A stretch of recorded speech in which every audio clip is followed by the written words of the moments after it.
28 years later, right?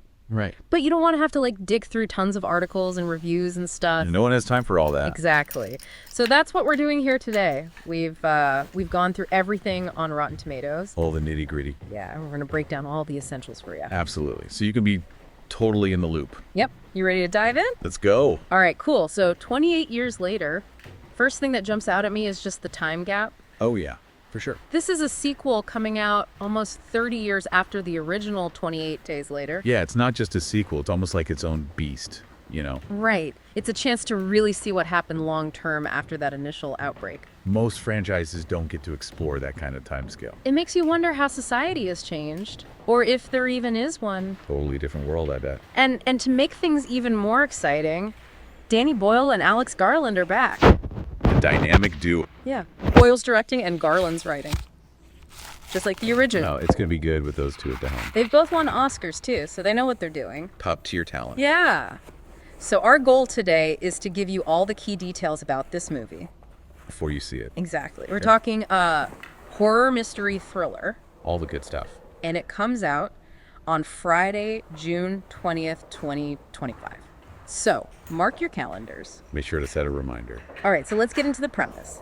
The story takes place almost 30 years after that rage virus escaped from the lab. The one that pretty much destroyed the UK. Yeah, it's not about the immediate chaos anymore. This is about what comes after. The long game. How do people live in a world permanently scarred by something like that? The world's had to adapt. And a big part of that is this ruthlessly enforced quarantine. It's not just surviving the initial outbreak. It's about surviving in the world that was left behind. Makes you think about the ripple effects, doesn't it? It does. It Right. creates this really heavy atmosphere. So even though everything's under quarantine, there are still survivors out there. Yeah, they've formed these little groups trying to rebuild. And one group in particular lives on a small island.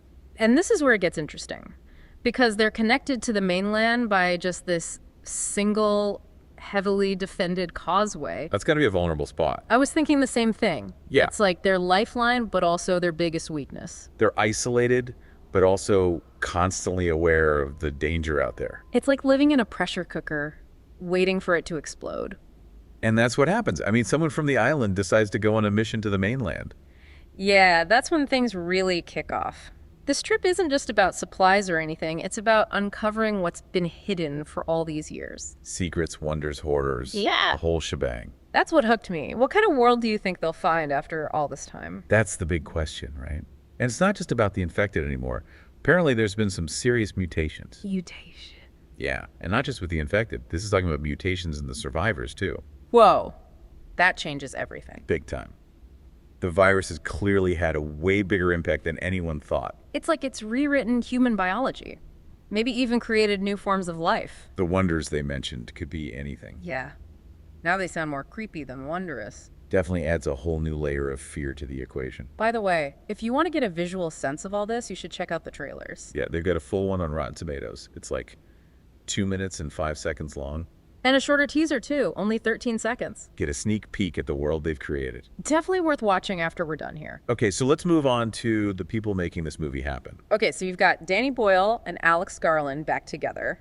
Like we said before, I'm really excited about that. Yeah. They did such an amazing job with the original. 28 Days Later was groundbreaking. It really was. It changed the way zombie movies were made. The way they portray the infected was so unique, so visceral. And so bleak, too. You really felt the desperation of the situation. I'm expecting them to push the boundaries even further with this sequel. Especially with this whole mutation thing. Yeah, who knows what they've come up with. I have high hopes, though. With their track record, I think they're going to deliver something special. I think so too.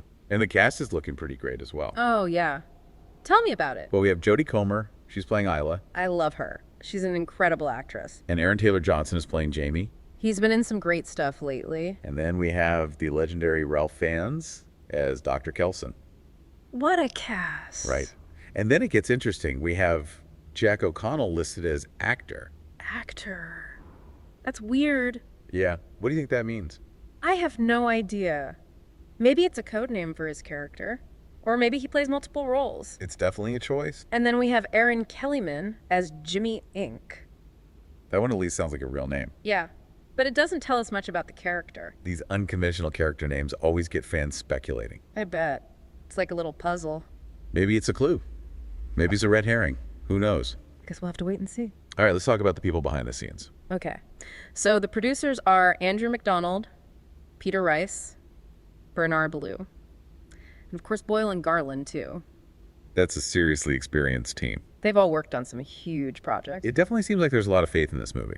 And Columbia Pictures is distributing it. They're a big name in the industry. And the production company is DNA Films. They've done some great work too. Yeah, and the original language is English, of course. No subtitles needed. And it's getting a wide theatrical release. So you should be able to find it in theaters pretty easily. Yeah, come June 20th, 2025. That's the date to remember. If on Rotten Tomatoes, they have this more like this section. Oh yeah, what's that about? It shows you movies with similar themes or tones. So if you like 28 Years Later, you might like these too. Exactly. It's a good way to find other movies you might enjoy. So what's on the list?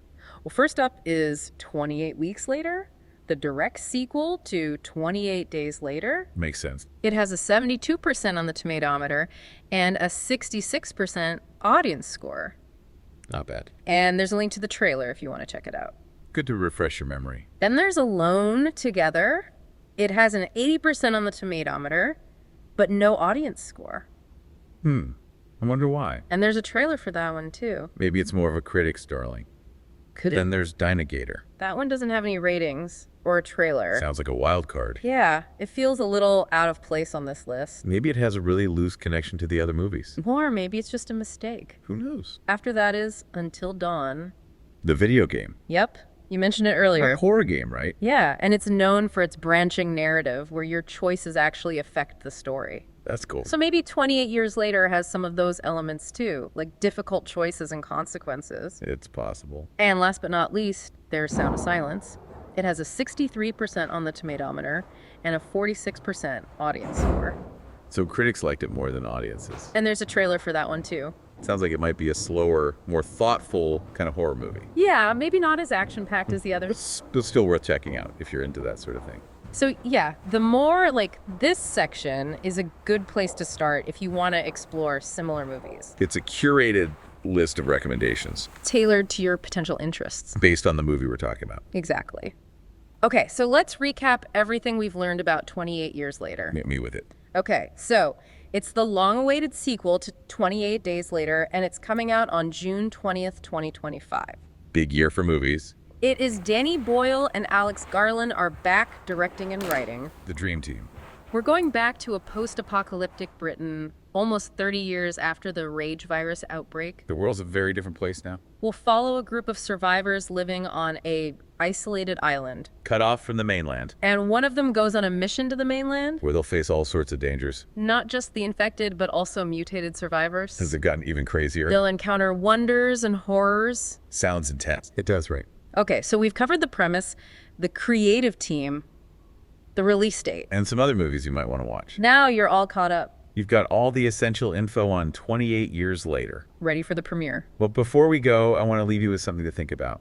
Okay, I'm listening. So it's been almost 30 years since the outbreak, right? A long time. And we know that survivors have mutated. Things have changed. So what does society look like now? What new threats have emerged? Good questions. I mean, think about it. What kind of crazy stuff has evolved in that time? The possibilities are endless. And what about those wonders they mentioned? Yeah, what are those all about? Are they beautiful? Terrifying? Both. I guess we'll have to wait and see. I can't wait to find out. Me neither. 28 years later. It's Yeah. gonna be wild. June 20th, 2025.